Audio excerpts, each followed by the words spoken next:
Hello viewers from wherever you're watching us from. You're watching QTV, the Gambia's first private TV station. My name is Aliou Cissé, and it's now time for your weekly State of Affairs program here on QTV Gambia. Well, this week we are joined by the Gambia's Attorney General and Minister of Justice, Honorable Dawda A. Jallow. In the next 55 minutes, we will explore, what's been happening within the judicial sector, but in terms of, what are some of the key reforms, achievements, and of course, challenges and way forward. Honorable, thank you so much for coming on the program. Finally, you have been able to appear on the program. We've been arranging this interview for the past months, and finally you're here today. Thank you so much for coming on the program, Honorable. Thank you, and good evening to the viewers and the listeners. Let's begin with the basics, because for many Gambians, this is not clear, right? You are both, Attorney General and, of course, Minister of Justice. In simple terms, what do these two roles mean? The Attorney General is like a chamber.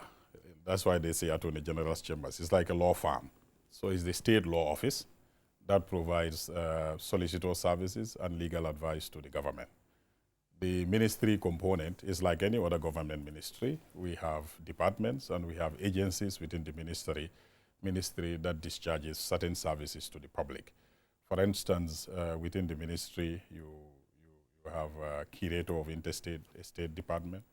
You have the Registrar General's department, where he administers or oversees certain registries: the marriage registry, the intellectual property registry, and the deeds registry. These three registries are administered by the Registrar General. Then we have the company registry. That's where people go to register businesses and non-state organizations or civil society organizations. That's the single window business registry.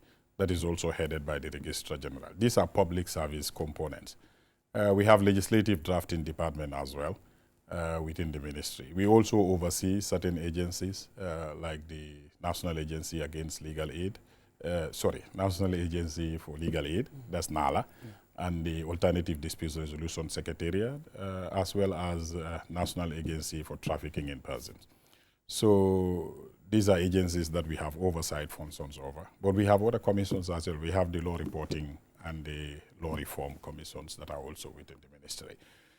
But within the chamber, we have the civil division and the criminal division.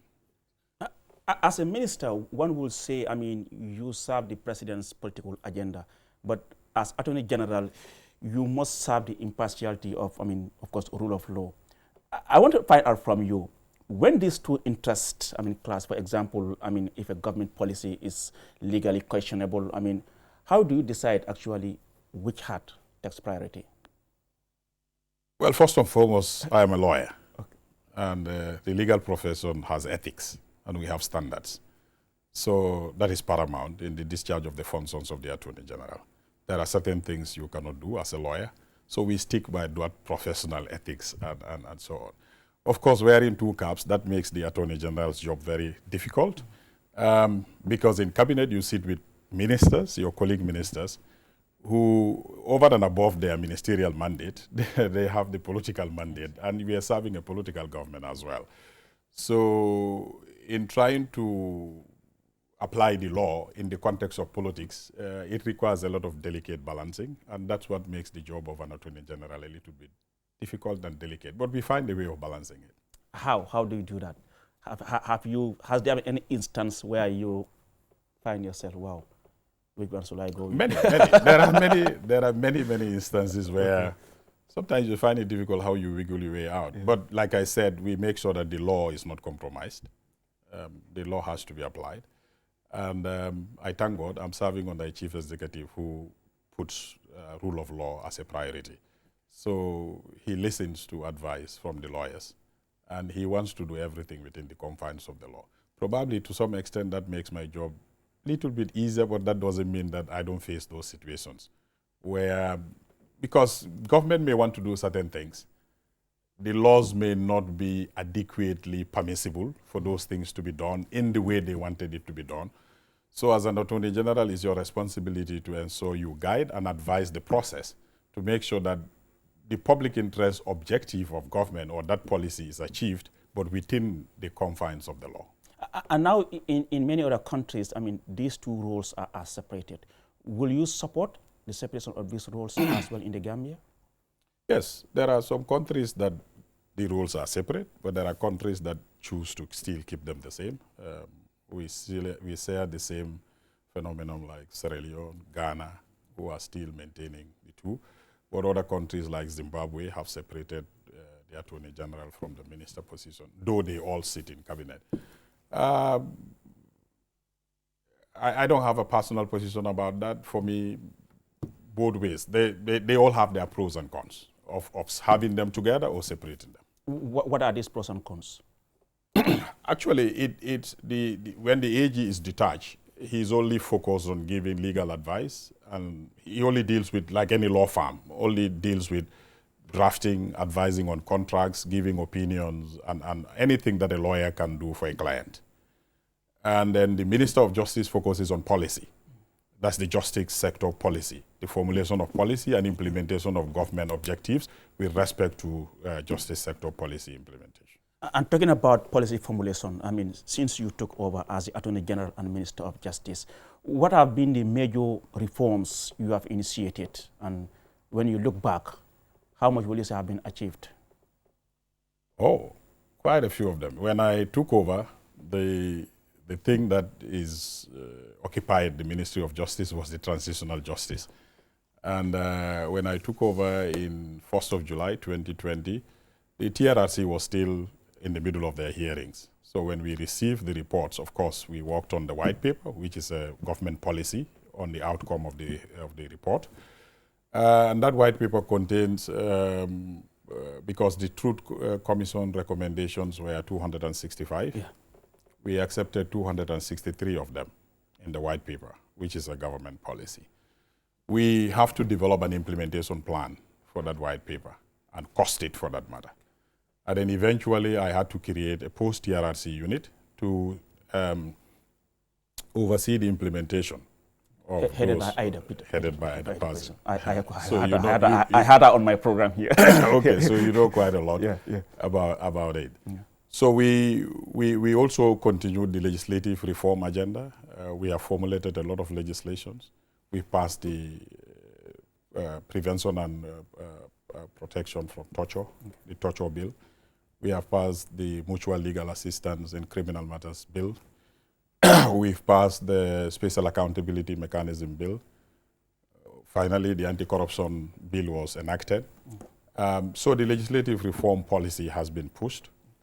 Currently, we are working on a justice-wide policy, justice sector policy, a broad policy pronouncement with respect to the entire justice sector. The policy document is at second draft level, so very soon it will be completed. I'm talking about some of the bills that have been passed, but there were also certain bills that were also withdrawn in Parliament. One of them is the vetting bill. Why? The vetting bill attracted some, I'll call it some controversy. The objective of the bill was to create an institutionalized vetting system in the country, to create an agency that will ensure that holders of certain office in the country go through some form of proper vetting to make sure that the right people are holding the right position. That was the idea behind it. It was closely linked to the security sector reform process. However, it looks like after it was endorsed at Cabinet and it went to Parliament, further consultations were made, and I think government decided that it was expedient we withdraw it for the meantime. And how about the judiciary remuneration bill that also attracted? But eventually it was passed. Okay. So we now have Judicial Officers Conditions of Service Act of 2025. So as we speak, what are some of the reforms that are ongoing? Currently, we are trying to develop a case management system for the ministry. Okay. This is really has been a big challenge for us. We still operating manually. Yeah. If I want to know what is happening in the courts, I have to call in physical files. So we are trying to develop a case management system where we can sit on the computer and monitor the cases in the courts and also monitor the movements of files between councils. Like I said, we are also developing a policy, but also the TJ process, the implementation is broad. You know, the justice and accountability component, which is the prosecution bit. we are trying to operationalize the Office of the Special Prosecutor. But also, we are also trying to operationalize the Anti-Corruption Commission, which we've gone very far, as well as also trying to come up with a modern system to update the business registry. I don't know whether you follow, but quite often you will hear that the business registration system is down. Yeah. Yeah. It has been happening quite often. So we are trying to see whether we can develop a new system to replace that system. I was going to bring the issue of the special prosecutor later, but since you have touched it, I just want to know, when exactly is this office going to be fully operational, and what cases will it prioritize? The special prosecutor is appointed. He's in the Gambia. He is likely to be sworn in by end of this week. So effectively, it is operational, but operational in the fullest sense, that is for him to have his own office and full complement of staff. We're working on that. But prosecutor himself is in office, and the work has started in earnest. Well, he's only limited to look at cases that were recommended by the Truth Commission for prosecution. Nothing outside of that. Between all the recommended, I think about 69 individuals were recommended to be prosecuted by the Truth Commission, and the mandate of the prosecutor is limited to only that. In terms of funding, how ready are we? We have challenges. Okay. We have challenges. These things cost money. Yeah. To implement the implementation plan that I mentioned earlier, we budgeted for $150 million US. Okay. For the justice and accountability component, we needed about $60 million US. Largely, this is not funded. But for the Office of the Special Prosecutor, we currently estimate that we would need $2.5 million US per annum. We've got some funding with respect to the Special Prosecutor's Office. We're still mobilizing resources for the hybrid court. That is the one that we have agreed with ECOWAS to create. So resources are not all available, but we are moving. We're still moving, but it remains a challenge. Still part of the reforms. I mean, I have spoken to some people when I was doing my research about this interview, and some people are asking, I mean, why is it that our country still, I mean, we don't have a Gambian as a director of public prosecution? Director of public prosecution, why it is not filled by a Gambian, I'll be more than happy to appoint a Gambian. Actually, the appointment is done by the president, so the government will be more than happy to appoint a Gambian. We just don't have it. When I took over, the position had been vacant, I think, for 2 years or 3 years. Is it lack of capacity or what, when you say we don't have it? No. It's not close to that. Okay. We have a lot of private legal practitioners who are more than qualified to become Gambia's prosecutor. Okay. But probably they chose private practice over serving in the public. In fact, I mean, one of the challenges that ministry is facing is attrition, staff leaving. So we are not able to retain staff for long.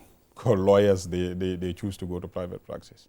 So earlier on you mentioned about the special prosecutor who has been appointed and to be sworn in probably later this month. I mean, what steps are being taken to ensure you are able to bring back, I mean, or prosecute suspects currently abroad?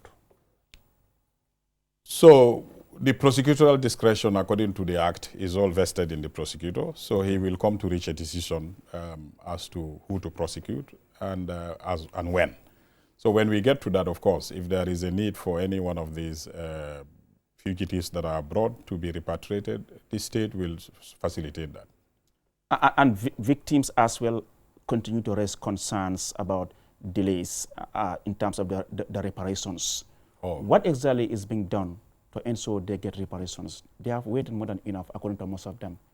Oh, okay. Maybe you need an update on some of the audience. Exactly. The Victims Commission has been created. Yeah. So we have got the Victims Reparations Act passed in 2023. Yeah. We have set up the commission. Okay.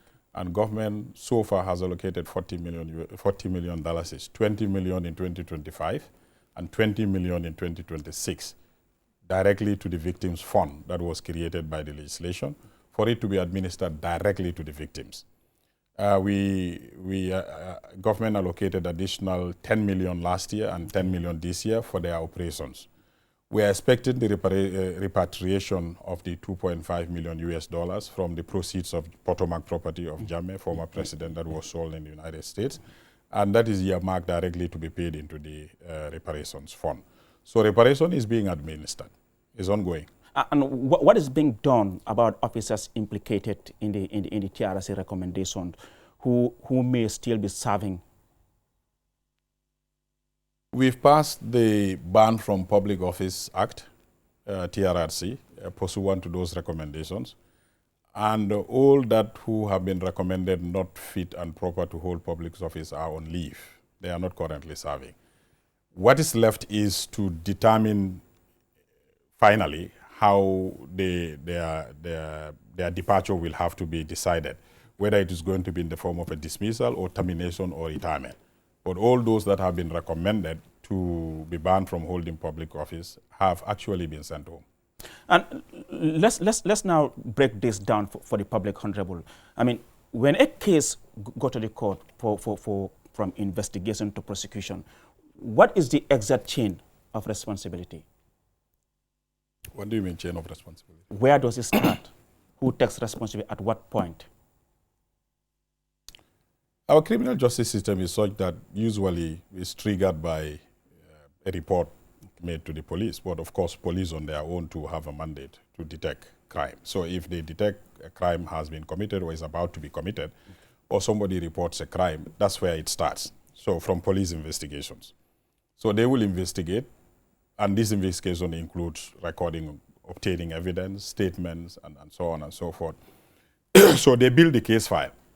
When they think the investigation is complete, that's when they refer it to the Attorney General's chambers. At the chambers, the criminal division is headed by the Director of Public Prosecutions. So they review all case files that are received from the police. They review it based on available evidence in the file and come to a determination whether sufficient evidence do exist, both in terms of quantity and quality, for the matter to be filed in the courts. So as soon as the DPP's department decides that they've got sufficient evidence to file, and they file, they can either file and prosecute themselves, or they can return the file to the police for the police to prosecute. But sometimes when they think there is no sufficient evidence, they could still refer the file back to the police and for the police to do further investigations where possible. So where does it Solicitor General fit in this structure? Solicitor General? Yeah. Solicitor General assists me to supervise the DPP. So is he personally, or does he operate independently, or simply executing your directives? No, for the simple understanding of the viewers, Solicitor General is like a permanent secretary in other ministries, or if you like, you call it a deputy minister. Of course, under the Law Officers Act, as soon as the AG steps out, the Solicitor General assumes full powers of Attorney General. But of course, he is not a minister, so he doesn't go to cabinet. So he supports the Attorney General in running the chamber. So he is also responsible of the day-to-day operations of the ministry. So when a prosecution fails, who is accountable? You, the Solicitor General, or the individual prosecutor? Prosecution fails for several reasons. But if you say accountability, if it is a case that is prosecuted by us, of course, head of a ministry or agency takes ultimate responsibility. But like I said, when the files comes, we have our full complement of lawyers will be close to 50 lawyers. These case files are assigned to individual lawyers. They will do the opinions, and these opinions are approved through their layers. Usually, I am not involved on the day-to-day approval of opinions, but there are certain opinions that will reach me for me to look at it for approval. Once we clear, we go to court. All right, cases fail in court for several reasons, not for one reason. But ultimately, if you're asking for responsibility, the buck ends with the Attorney General. And have you at any point engaged the Chief Justice? I mean, I know you have received these complaints about the issue of, court backlogs, prison overcrowding, and of course maybe outdated laws as well, especially the prison overcrowding. Many people have complained that, you have people who have overstayed there and still they don't know their fate. A lot is being done to solve that issue. We do now have regular prison visits. And prisoners in remand, particularly, it's the remand wing that is the problem, those that are awaiting trial. So the Director of Public Prosecution is directed to visit prisons, and the Gambia Bar Association also helps. They cooperate in this. They visit prisons regularly to interview those in remand in order to know since when have they remanded, what are their cases, what is delay, what kind of delays are there, so that steps can be taken to make sure that their cases are dealt with expeditiously. So the issue of pretrial detention really is declining a lot. We're working. But backlog in the judiciary, the delay in cases are caused by so many factors. Sometimes it's not all attributed to the state, I mean the judiciary or the state law office. Sometimes it could be simple things like court procedure itself. Our judges, most of them still record court proceedings with longhand. So if you have these complicated cases and you have to record all witness testimonies with your hand, how long will it take you to, in a day, how many witnesses can you hear a day? And you have to adjourn. And if the court's caseload is heavy, sometimes the adjournments go even outside of the statutory limit of 2 weeks, because criminal cases are not supposed to be adjourned beyond 2 weeks at any point in time. But sometimes you see the courts are compelled to adjourn even more than 2 weeks because the court's diary itself just don't allow it. But sometimes it's not the court's diary alone. The defense team, the private practitioners who are involved in these matters also, when the case is being adjourned, they also look at their diaries and they try to negotiate a date that is suitable to them. So in some cases, it is the availability of the defense team too that determines how long a case is going to be adjourned. So there are so many factors that causes backlog, but judicial reform that we have undertaken is going a long way. Resources are our biggest constraint, but we're trying to digitalize the courts. The pilots have started. If the resources are available, once this is rolled out, the courts will be able to function much faster than they are doing now. How effective is the ADRS? Very. People are using it. Okay. Effectively, but there is now court-sanctioned ADR systems also incorporated in our court rules, where civil matters mainly, once they are filed, the judges are now required to refer the parties to go and explore settlement first before the judge can proceed with the hearing. This is helping a lot because a lot of parties come to court because they were not talking. Once they explore the possibility of trying to discuss their dispute, they have it resolved. Sometimes they see no need to proceed with the matter to hearing. They can file their agreement or their consent terms, and that can be adopted by the court. The Alternative Disputes Resolution Secretariat, that is under the ministry too, are receiving a lot of cases, and they are very busy. So how do you engage as a minister? I mean, without appearing to kind of exert that executive pressure on the judiciary? We don't even put pressure on judiciary. Judiciary is autonomous and they are independent. There is no question of pressure. I think we are more of partners. Well, we have witnessed it here. Before, yes. But at the moment, zero interference with the judiciary, zero pressure on the judicial officers. I don't even call judicial officers. I don't on judicial matters, no, except I served in the judiciary myself before. But officially, no, we don't talk to judicial officers about matters that are before them. But as an institution, they are our partners. We are the executive, they are the judiciary. You know these three organs of state and the legislature. Exactly. So we all need each other somehow, so we partner in our various mandates. But in terms of the discharge of judicial functions, we do not interfere with it. So, Honorable, how do you measure success in your ministry? Is it by the number of convictions or the speed of trials, fairness, or public trust? So sometimes this is confusing. So if success in the ministry is not, you see, many people think the job that the Ministry of Justice does is just to go to court. Mm-hmm. All government contracts and all government engagement, most of the engagements that government do, they seek clearance from the Ministry of Justice first. The amount of legal opinions that those lawyers are producing a day is huge. So it's not only going to court that the lawyers do. So the success of the ministry is not determined by that. Most of these legislations you see National Assembly passing are drafted from the Ministry of Justice. Yeah. So, like I said, there are various departments doing various things, and these are all lawyers doing different jobs. So you also assist even in private members' bill? You'll sort of assist. Yeah, exactly. If most of them will consult us, and we will help to draft it, because ultimately we have to look at whether those bills are in line with the Constitution and probably other laws. But when it comes to the cases that go to court, look, particularly, let's say, criminal cases. Yeah. You see, justice has to be served. And justice being served doesn't always result in conviction. I don't know whether you I understand. That's it. So if it is justice that results in an acquittal, so long as we believe the acquittal is fair, we have no problem with that. Okay. I mean, you mentioned that, government engage your ministry on most of the bails or stuff that they want to bring to the public. I want to find out from you, was your ministry engaged as far as the controversial media regulation is concerned? Were you engaged? No. The exact engagements and the advices that we give to various sectors, of course, I would not disclose that in public. Yeah.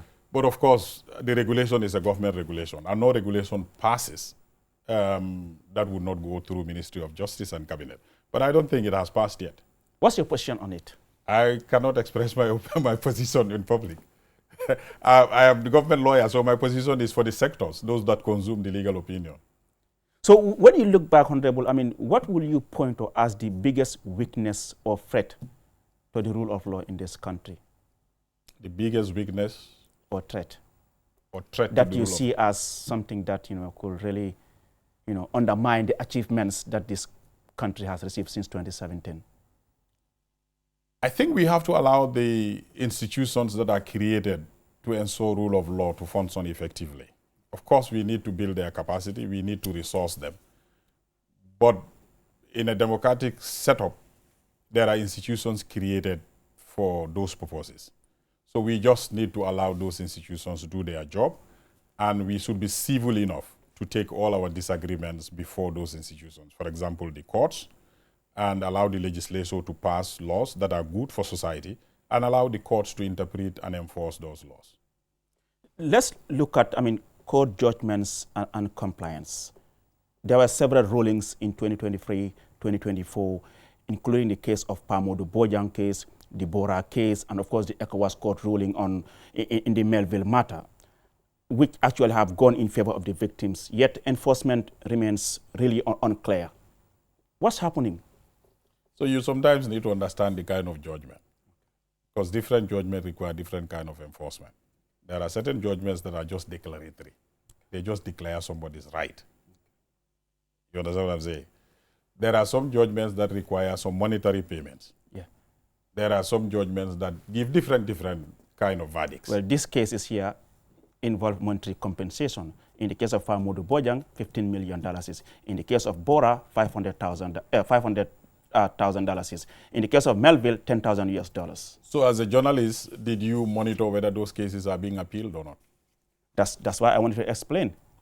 No, I'm just asking, because if you say they have not been implemented, you need to establish where they are. If they are being appealed, that means the cases are not settled yet. Unless the appellate process is complete, there is no enforcement yet. Is there an appeal against these cases?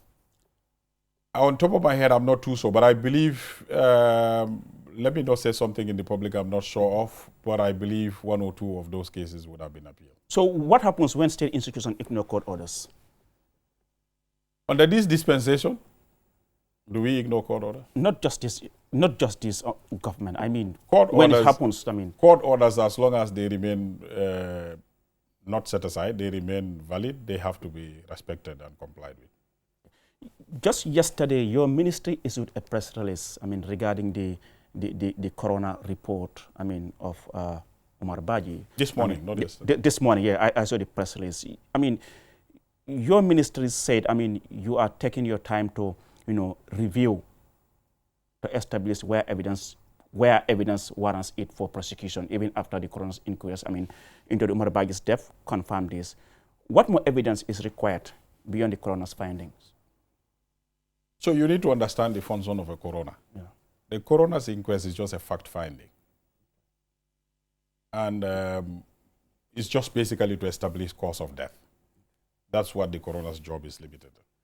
So, but prior to even the coroner being appointed, the police have launched an investigation in this matter. they have got a case file on the matter. We are yet to receive the case file, so we have requested for the case file to send to us. The coroner's recommendation to the Director of Public Prosecution is to say that may prosecute, because the coroner is a lawyer, and she knew the recommendation is that the DPP may consider prosecution. So it means the coroner has left that discretion, prosecutorial discretion, for the prosecutor to decide. And the prosecutor's decision will be purely based on the evidence that is in the file. And the reason I'm bringing up some of these issues, because you are here, and then the public will expect to hear from you as to what your explanation is as far as this issue is concerned. So that's why I'm bringing some of these issues up. People have also said, I mean, your ministry's press statement came only after an ultimatum from the Mandarin committee was given. Why did it take, I mean, public pressure for the government or your ministry to respond to the matter as serious as, of course, the death of this young man? Which ultimatum are you talking about? They called for a press conference and they gave the government or the ministry 7 days to come out and tell people what is happening. And a day after, there was a press release. Oh. Well, not to my knowledge. I don't think we are reacting to that press conference. You know, the coroner's request was shared by the judiciary. The judiciary made a statement to that effect. When we received it, the Ministry of Justice was studying the file. When they finished, they sent a letter to the police, and then the DPP's office, through the solicitor, through my office, of course, released the press statement. So I don't think that was in reaction to that press conference. That's not my understanding. So are you suggesting that the findings of the coroner's inquest are insufficient? I'm not suggesting anything. The file is with the DPP. The DPP is the Director of Public Prosecution. He will review the evidence in the police file. The suspects are still under police detention, and he will review the file and take a decision. Honorable, I mean, let's just face it. I mean, the statement actually confirms that the case file has been, like you said, requested from the Inspector General of Police, like you rightly mentioned. Why was this not done immediately after the incident or during the inquest process? During the inquest process? No, the coroner's inquest was going on. The coroner needed to talk to even the investigators. They do read the coroner's report. All the investigators that were involved in investigating the file had to testify before the coroner. So the police at that stage, you could not request the file from them. Investigation was going on, and the coroner's investigation too was going on. So do you expect the police to fast track this case? They're a party to this whole incident. So that's why the file will have to come to us for look at it. And what assurance can you give to the public and, of course, the family of the young man? Who perhaps might be doubting or saying, okay, maybe the government is just trying to delay and all those things. The statement that was released this morning, I'm sure you read it, is clear. We have assured the family and by extension the Gambian public that whatever needs to be done will be done according to law. Interesting. Let's now move to another case. I mean, Honorable, the trial of Ousseynou Bojang. Justice Janneh delivered a strong critique of the prosecution. May I just ask us to look at something else, because it's sub judice. That matter is before the Court of Appeal. Okay. So we will not the appeal case is on right now. So it's before the Court of Appeal. Okay, okay. But will you say, I mean, there was a failure in the investigation or the prosecution? I cannot comment to that. The matter is before the Court of Appeal. Interesting. We move on. When a matter is sub judice, we cannot discuss it in public. Okay, okay. Let's move on. I mean, the case of the Janneh's assets. After the Janneh Commission, I mean, there was a parliamentary inquiry and you have received the report. What next? So the premise of the question is wrong. We have not yet received the report. Okay. Parliament is still finalizing the report, so the executive is not yet seized with the report. Remember, they had a debate and they adjourned. They were to review their report and then send it to the executive. They have yet to send that to the executive. So if the report is sent to your office, what will happen next? So let's avoid answering if conditions. Yeah, but we just want to know. No, it's not for my office. The report is addressed to the government as an executive. So government will study it and take the appropriate position. Okay. Let's proceed. The issue of, I mean, arbitrary use of force by the security, I mean, during protests is something that many people has frowned at. I mean, even some of us journalists have expressed our opinions in certain corners, which perhaps might not go well with certain people because it could be misunderstood or misinterpreted as, you know, otherwise. But as a lawyer, definitely you are a lawyer and attorney general. I mean, what exactly are you doing to ensure, I mean, the security go by the law and not to overdo things? So this question is very subjective. I mean, we use the word arbitrary and overdoing of things. That is a law enforcement matter. It's an operational matter. I wouldn't be able to comment on that straight on. The police are not under me. They are under the Ministry of Interior. So it will be difficult for me to comment just generally like that. What constitutes arbitrary use of power? You have not given me a scenario that I can comment on. And even if you give well, me... we have seen the case of Mandinari when they went there, the protest. We saw what happened in Brufut. So, but in what instance do you consider? You just cited... The use of tear gas, the use of water cannon. So use of tear gas and water cannon entirely is arbitrary? Because remember, you introduced the question by saying I'm a lawyer. Yeah. This is it. So I have to be sure, the facts have to be clearly before me for me to be able to comment on that. But generally, let me not comment on police operations. The police operations are under a different ministry, different mandate. And beyond the country, the Gambia is also leading a case, the Rohingya case, Honorable. I mean, take us through. At what stage are we now as far as this case is concerned? The case has been going on. It's been adjourned for judgment. So we hope the judgment might be, I don't think I'm even entitled to state the specific time, but we are expecting it hopefully before end of year. Why is this case so special to the Gambia? What do you mean so special? Is the case that the Gambia out of the whole world, it's only the Gambia, as small as we may be, who is pushing that case at that level, highest level. Well, what will have, as a maybe bigger country will have, lead this case, but here we are. You are always there and trying to push and advocate. Well, the decision to file the case did not find me in government. Yeah. So I don't know what persuaded government to file the matter. I inherited it, and government is continuity. So I took over, the baton was handed over to me, and I continued prosecuting the matter. But I believe it's a good cause, because you must be familiar with this adage that injustice anywhere is a threat to justice everywhere. So the fact that people's rights are being violated far away from us doesn't necessarily mean it's not our concern. When we had our own situation here, other people have to come and intervene to assist us. So it's perfectly normal. Because the convention under which the case has been filed, you only need to, the two countries need to be a state party. Mm-hmm. And once you are a state party to a convention, I mean, proximity doesn't matter. And when you inherited, when you came in, I mean, you took from Batambidu. I mean, there were some challenges at the beginning. When you look back and then seeing where we are right now, will you say, yes, under your leadership, a lot has been achieved that you perhaps at the beginning thought it would have been impossible? Of course, yes. Of course, yes. A lot has been happening that initially I thought were not possible. The way we've been able to bring the implementation of the truth TRI, or the transitional justice in general, I never thought we could have come this far. But thanks to the political will of His Excellency, the President, and the partners, the support from the partners, we are where we are.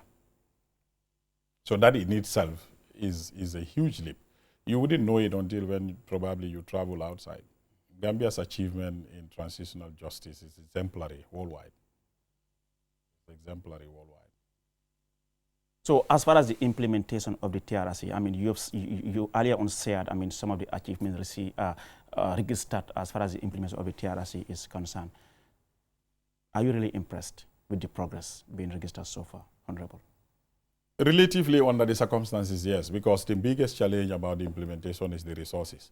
So looking at the meager resources, yes, we are impressed with what we have achieved with the resources at our disposal. So if we had had more resources, we could have done more.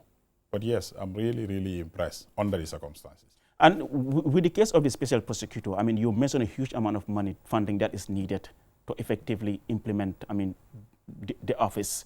In the event that, I mean, donor partners are not coming into support, where does that leave this country?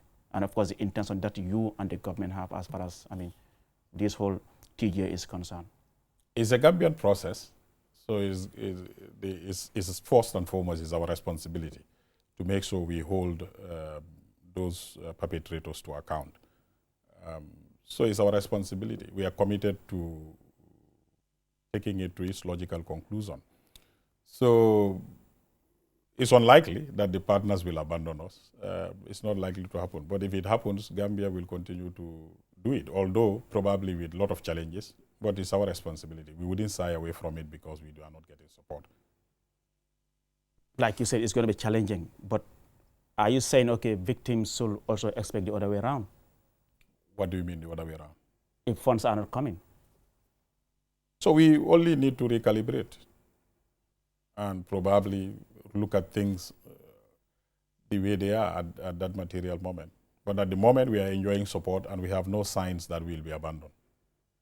And in terms of the reform still, I mean, what are some of the laws that at this moment you think need urgent attention as far as, I mean, repealing them is concerned, and of course, I mean, introducing new things that will help sustain or, you know, consolidate our democracy?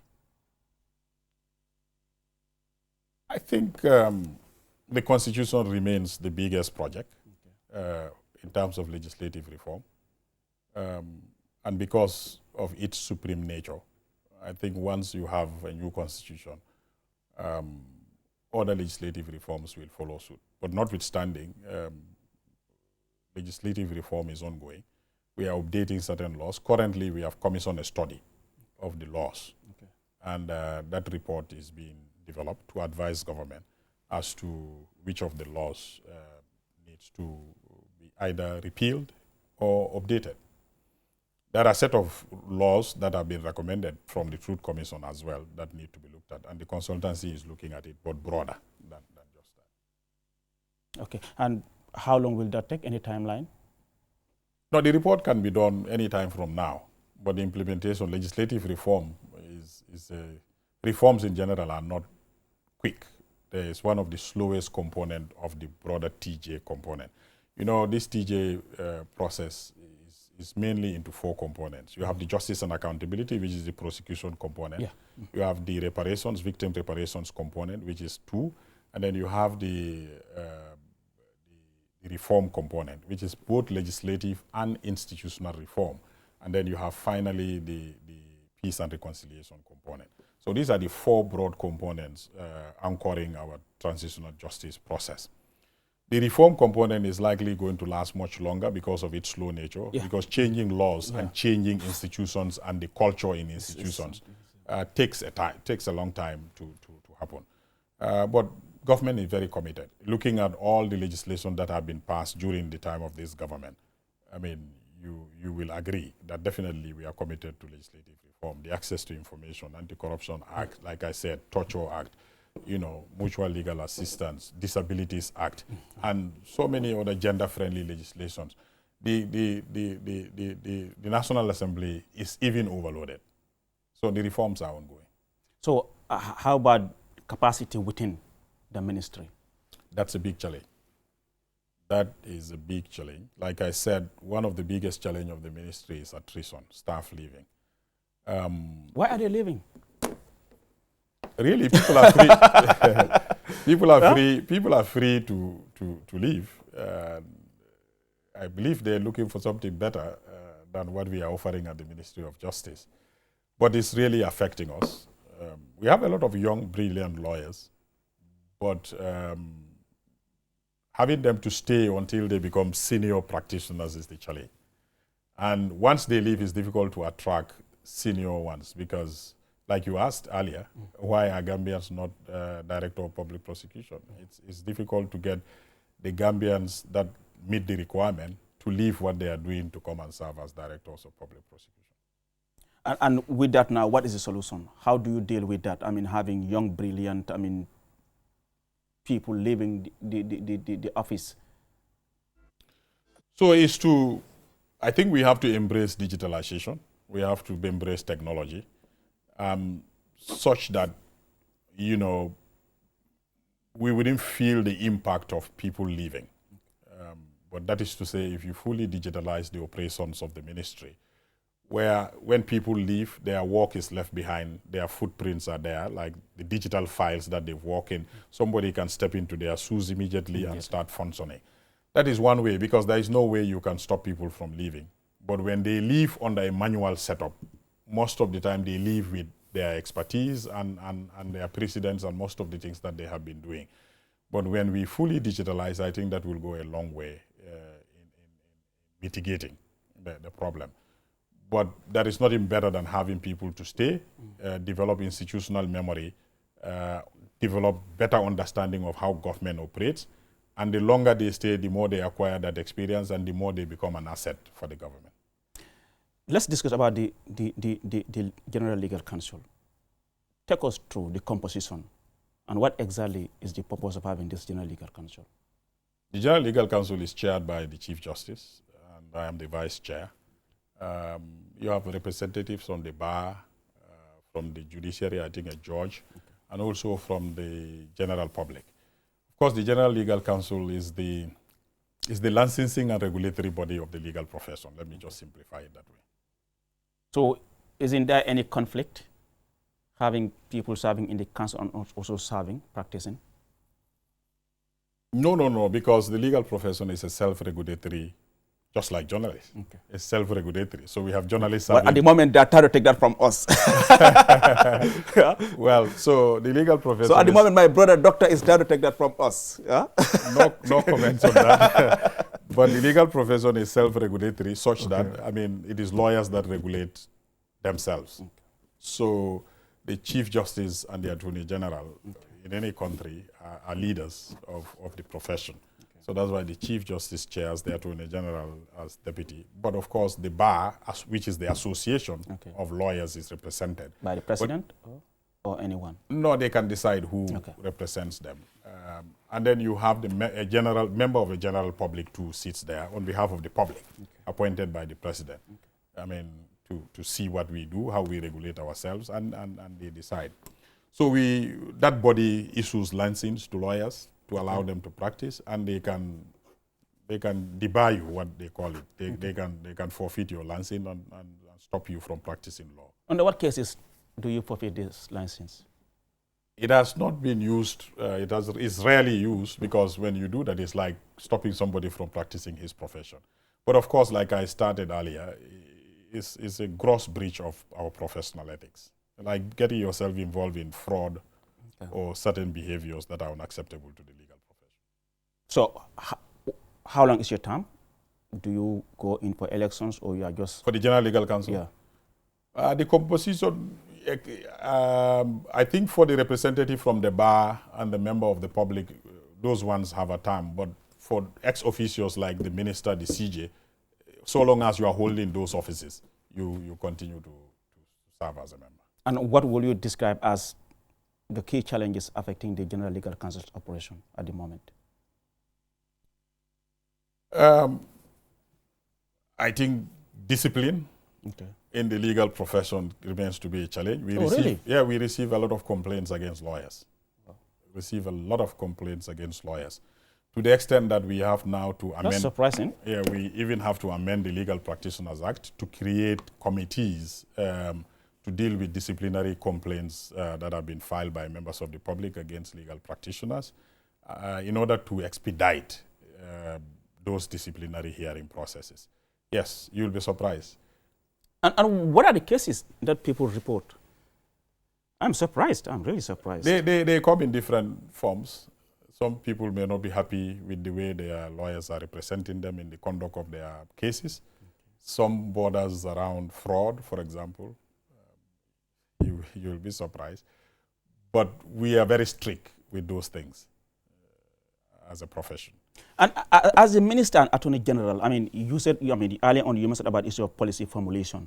I mean, at what point do you also intervene in the kind of curriculum, or, I mean, of course, at the university, School of Law, and of course, the bar school, to ensure, I mean, some of these, I mean... So this we perform through the General Legal Council. The law school is under the purview of the General Legal Council, because it's the school that produces the legal professionals.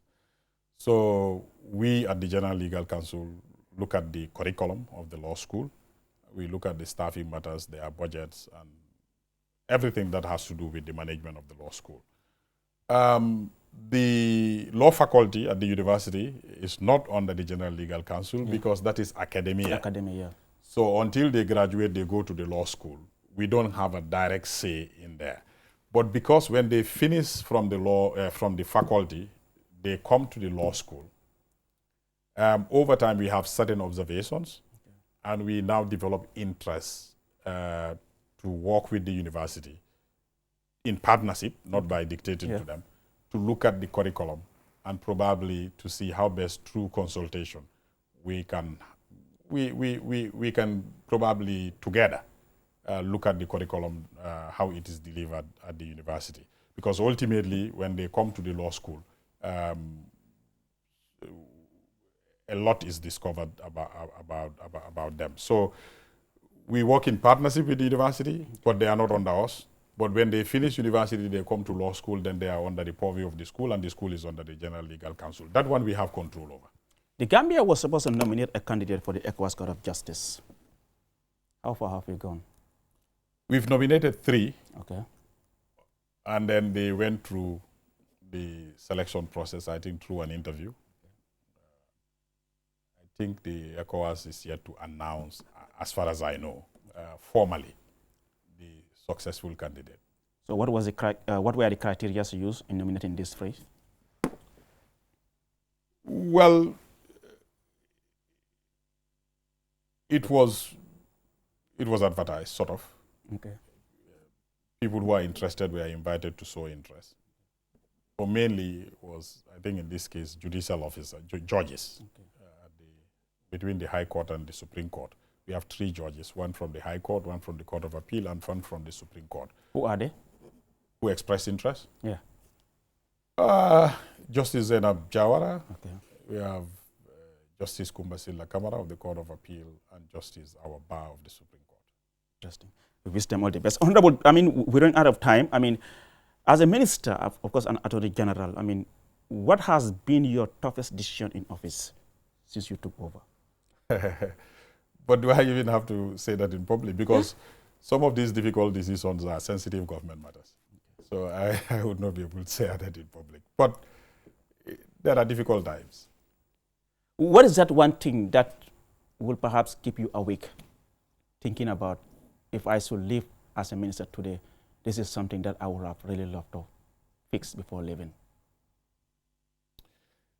My desire is to leave behind a chamber, a ministry that is state-of-the-art, that could match any law firm, not only in the Gambia, but even outside of the Gambia, because the government is spending a lot of money for the litigations that we conduct outside of the country. These are expensive. Foreign lawyers are very expensive, and sometimes we can't avoid it because we are sued outside of the Gambia as well. So we don't go to court only in the Gambia. We are defending government interests in arbitration cases outside of the Gambia. We often have to resort to international lawyers, and they can be very expensive.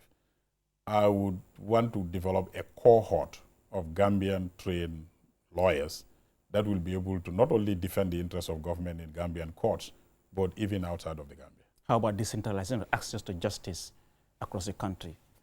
Of course, that is part of the overall justice sector policy we've been talking about. Yeah.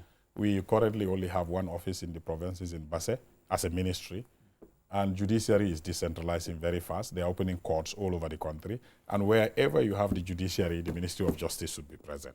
So as a result, we track more often. The Basse office have to cover Basse and CRR, and in some cases, sometimes even have to come down to Mansakonko. So the Banjul office covers Banjul, KMC, and Brikama. But it will be better we have offices closer to these jurisdictions.